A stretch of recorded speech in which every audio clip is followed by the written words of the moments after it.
so much. Thank you. Okay, so from the time that I was a little girl, New Year's Eve was a huge deal in my family.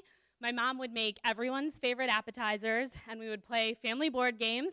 As we got older, it became Dad's poker night, and Dick Clark's Rockin' Eve was always on in the background, so I decided that I was going to go to Times Square someday and watch the ball drop in person. So the story that I wanted to share tonight starts on New Year's Eve 2005. It was my third year living in New York City, but it was my first year actually being in New York for New Year's Eve. And at the time, I was working at a fine dining establishment in New York City, and I was thrilled that I managed to get the night off, because anyone that works in the restaurant industry knows you end up working Christmas and Hanukkah and Thanksgiving and New Year's Eve, but this year, I did not have to work. So I lived right around the corner on 45th between 8th and 9th, and at that time, the deal was if you had a local ID, you could just cut through Times Square at any point if you showed your ID. So my plan was that I was going to, sometime right around 11:45, be cutting through Times Square so that I could see the ball drop without having to wait. It was my brilliant plan. And then I got a call from the restaurant that they needed extra servers for New Year's Eve. So I had already fulfilled my obligation that you had to work 2 out of 3 major holidays. But my manager basically said, everything is price fixed, and everyone will be drinking, so you will make a ton of money, somewhere in the vein of $800 to $1,000. And I was like, if I can make that much money in one night, maybe it's worth skipping the ball. And then to sweeten the deal, they were like, well, you can go outside at midnight, watch the ball drop, have a glass of champagne, and then finish out your tables. I was like, sold. I'm just going to give away the rest of my shifts for the week, focus on my acting career, and it'll be brilliant. It was not brilliant. So I got to work, and I was put in the most out-of-the-way, smallest section in the restaurant. So I went to the manager on duty, and I kind of pled my case, to which I was told it's already done, the floor plan's done, too late to change. So I thought, okay, I'm still going to make decent money if I can get my tables drinking, and I still get to see the ball drop, which was the whole point of the evening. And the guy that everyone thought I was dating, but I wasn't dating, but we sometimes made out, was working as well. So I was like, I have someone to kiss at midnight. And we all know that's really the point of New Year's Eve, right? So, all fine. Not fine.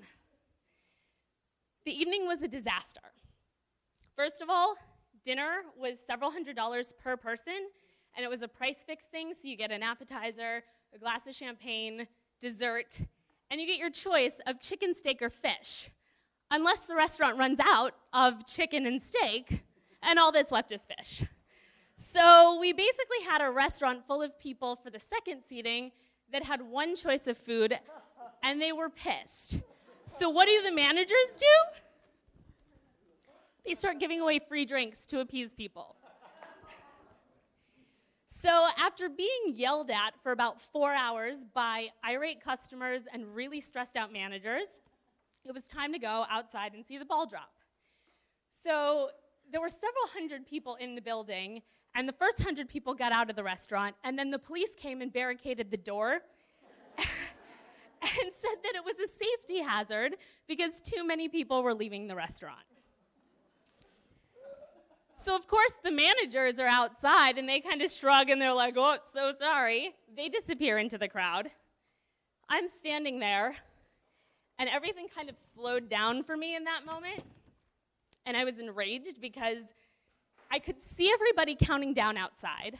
I could see the confetti flying, but it was a restaurant in Times Square with no ball-facing windows.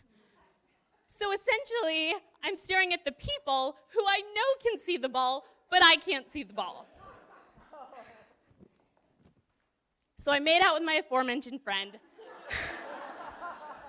What was I gonna do? Make the best of the situation.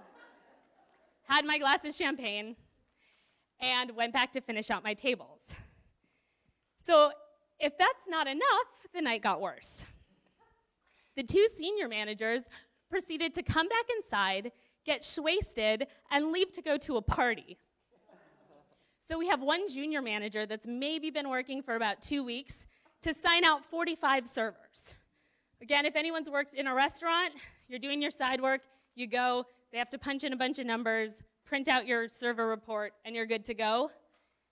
This was like an hour-long line behind the rest of the servers that are all also trying to get home on New Year's Eve. So while this is going on, there are a few patrons still left in the restaurant, and there's balloons everywhere. And one of the patrons decides it's a good idea to pull down some balloons for his girlfriend, which pulled an entire fixture that was the main fixture in the restaurant. So essentially, now we just have a bunch of broken stuff at the bottom of the stairs. So luckily, it wasn't our job to clean it up, but we knew that there was probably going to be some ramifications for that. Anyway, I got signed out at 3:30 a.m., and I'm walking back to my apartment feeling really sad that I didn't get to see the ball drop, and also kind of feeling really beaten down by life and my job and sort of reevaluating everything in my head. And then the straw that broke the camel's back was 6 a.m. when my phone rang, and it was the restaurant that there was an emergency all-staff meeting at 10 a.m. to go over the events of the night before.